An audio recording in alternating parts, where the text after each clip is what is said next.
A warm welcome. It's Wednesday, the 14th of July. Now, this video is a special report from Paul in Chile. He starts off with a little bit of basic information about Chile down there in South America in Patagonia.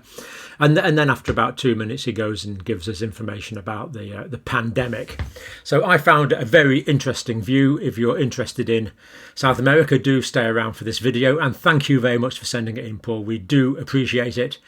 I know a lot of viewers don't necessarily trust mainstream media, but they like to get supporting evidence of what's going on, and hearing from people on the ground is certainly one way to do that. So thanks, Paul, and over to you. We came to Chile in 2006, 15 years ago. There, Santiago is the capital. We settled there for 3.5 years. And then we moved to Puerto Montt, which is down here. But before I get into that detail, the country itself is long and thin. At some point, it's only 15 kilometers wide. You cannot drive by car all the way to Punta Arenas unless you go through Argentina. Because down here, there are huge ice fields. So it's solid ice all the way across into Argentina. In the north, it's dry, Atacama Desert. Very few people live there. Santiago has a population of 7 million people. The whole country is 19 million, so more than a third of the people live here. If you include Valparaiso, Viña, and these cities all along the coast down here, there's probably about 12 million people there. As you go south, it gets colder and wetter. The wine-producing area is here from Santiago, just north of Santiago, down to probably about there. Here in Puerto Montt, we don't produce any wine. It's too cold and wet. It is mainly, the agriculture is mainly dairy, huge dairy farms. At this point also, the continent breaks up into thousands of little islands, fjords, and channels. This has had a huge impact on the distribution and administration of vaccines. The weather also is not very pleasant, especially in winter, so you can't use helicopters everywhere. It has to be done by boat. You can imagine now, if you have to do this by boat, you have to get everybody on that little island over there to meet at a certain time at the school building or something like that to get vaccinated. And you cannot go back every day of the week to vaccinate a different age group. So some of these villages were amongst the first in the world probably to be fully vaccinated, because they went in, vaccinated everybody, and then a month later they went in and vaccinated everybody the second dose. So, yeah, well, this is Santiago, or part of it. This is the suburb of Las Condes. This is the suburb of Providencia. This is where we lived when we were there. You can see that it is winter. There's a bit of snow on the mountains. Excuse me. The higher mountains are over there. You can see 3 or 4 ski resorts from the city on a clear day. It doesn't always look like this. Excuse me. So after we obtained our permanent residence status, we moved to Puerto Montt, which is 1,000 kilometers further south. You can see there's a nice pointy mountain over there. And there's another one just there, which you might not be able to see. And there's another one over here, which you can see better on the next picture. Oh my goodness. Yeah, 6 years ago, this is 25 kilometers from my home. Very exciting time, but we had no damage. all the ash blows over to the other side, over the mountains to Argentina. Poor Bariloche, they got it again. But it's not about me, it's about COVID. So here is the pandemic so far. It was last year winter. It started earlier than that.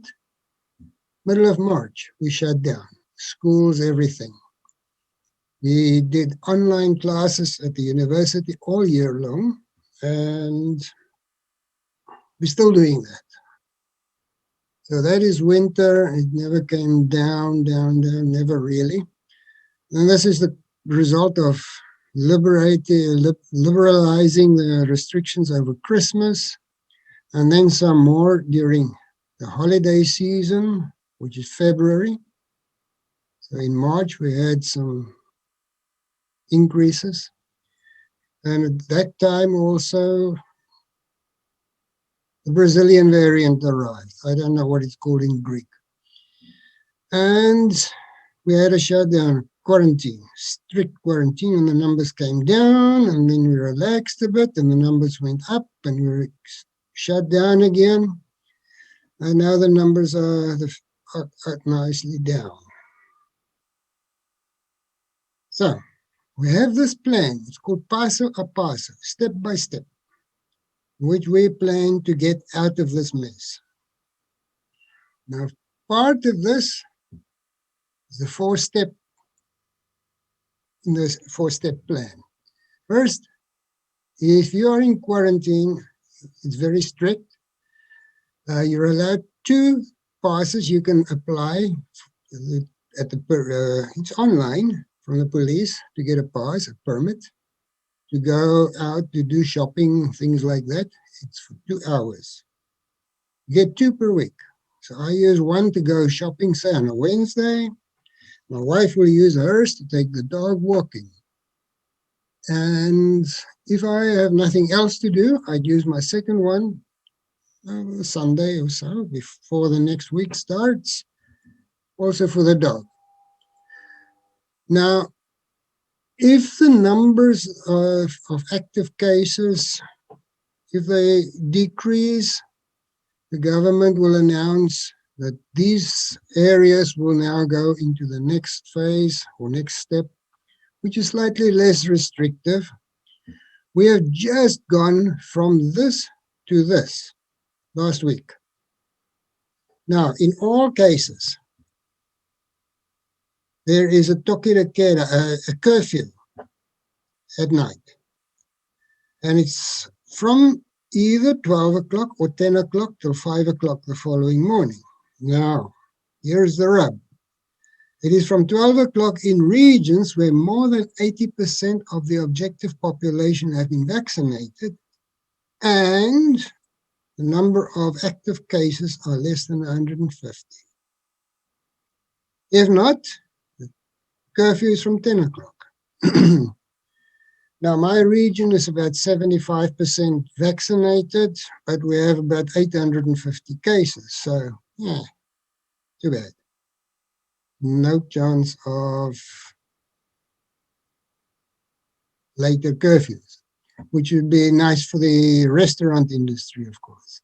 So at this level, we can travel around. I don't need a permit to go shopping. I can go every day. But if I want to go to another region, I need to have a COVID pass. I'm going to show you.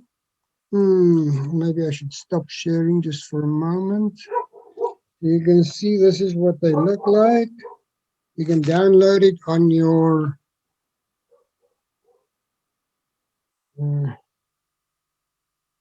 cell phone, but you need to have one of those. Education, schools are open every day, but attendance is voluntary. Universities are also open every day. We are online. We will probably remain online, definitely till the end of this semester. There's only about 2 or 3 weeks left. So, yeah. This is step 3. You can have up to 20 people in your house if they are all vaccinated. If they have their vaccine pass, which you get 2 weeks after your second dose. Without that, maximum 10 people, and there must be at least, you can calculate, 1 meter distance between people. Now, how you apply that, I don't know, but that's what they say. Oops, no, that's not what I wanted.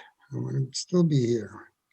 Now, these are the rules in shops and public utilities like the post office. 1 person for every 8 square meters. Up to last week, it was every 10 square meters. Restaurants and so on, every day, but there's a difference between if it's open or closed. So if it's a closed space, only people with COVID passes are allowed to sit down inside, and there must be 2 meters between tables. If it's an open space, everybody can go there, but still the 2 meter distance is maintained. Now here is an example of a shop in a mall that can allow 3 people, maximum 3 clients inside at a time. There's a slightly bigger one. You can see they allow 8 people, but here are people waiting to enter. Somebody seems to be leaving, so it should probably come out here, and then the next person can go in. You can see also that everybody's wearing masks. So masking and vaccines have not been politicized at all. There's very good compliance. In fact, no shop lets you in without a mask. And I haven't seen any reports of any issues with that. Inside one of the department stores on the escalator, 1 person every 3 steps. So this again, it's the same we had to look at before. Other than that, what are we doing? Well, Chile has a huge let me see, salmon industry, fish farming. So we produce lots of oxygen. And this is a while back, we supplied some oxygen to Peru because they have a very bad situation themselves. The oxygen is not a problem in Chile. We have enough. This is on the 28th of January. The first shipment of our Sinovac vaccines arrived. This is what 2 million vaccines look like. This guy here with a gun, I assume he is there because the president came to receive the goods. I don't think there's a need for him there otherwise. We also have a calendar for vaccinations. That started in February. Right now, this is for the coming week. We have 16 and 17-year-olds first doses. Tuesday and Thursday, Wednesday, 15-year-olds. And on Thursday, the stragglers is the word, the people that are behind. Friday is public holiday, so weekend, second dose, pregnant women, and again, stragglers. The second dose, also this week, all week, for all those that received their first dose between the 14th and the 20th of June. Adolescents between 12 and 17 in the tsunami centers, that is social services, where children have been taken away from their parents. And then a whole list of comorbidities. So this is also for the 12 to 17-year-olds. Everyone else should have been done by now, up to this age. So there's chronic lung disease, neurological diseases, chronic kidney disease, chronic liver disease, and so forth. So this is the result so far of our process of vaccination. So many people, 12.8 million people have had their first shots, and 11.2 million second shot. And this is the total, the percentage of the target population that's completely vaccinated and partly vaccinated. This was the number of vaccines administered that day, first dose. This is another vaccine that is only one dose. I'm not sure which one it is. It's also Chinese. And this is second dose, 82,000. Disappointing numbers, but yeah. So, from our world in data, you can see here, I've used Israel as the gold standard and the UK for comparison. You can see our vaccination share of population fully vaccinated. Our performance is good. We've done very well. However, this is only part of the story. Unfortunately, if we now go to deaths per million people, you can see here that Israel and the UK has nicely flattened their curves, but Chile has not. If anything, we're accelerating. And the immediate reaction will be, yeah, but it's because we're using Sinovac. That's true. That 75% of our vaccines are Sinovac, the others are Pfizer. So the government was under a bit of pressure to try and explain this. It isn't that, because everybody was rubbishing Sinovac. So they had this press conference where they gave us, this information that Sinovac and Pfizer, and against death. This is symptomatic. This is symptomatic COVID, hospitalization, ICU, and death. You can see that it's 86% effective against 92%, neither 100% effective. And these are not from trials, these are real life hospital cases. All results 14 days or more after the second dose. Same there. So it's not entirely clear if it is only CoronaVac or Sinovac. Let me get this out of the way here, maybe. So the Ministry of Health is considering a third dose.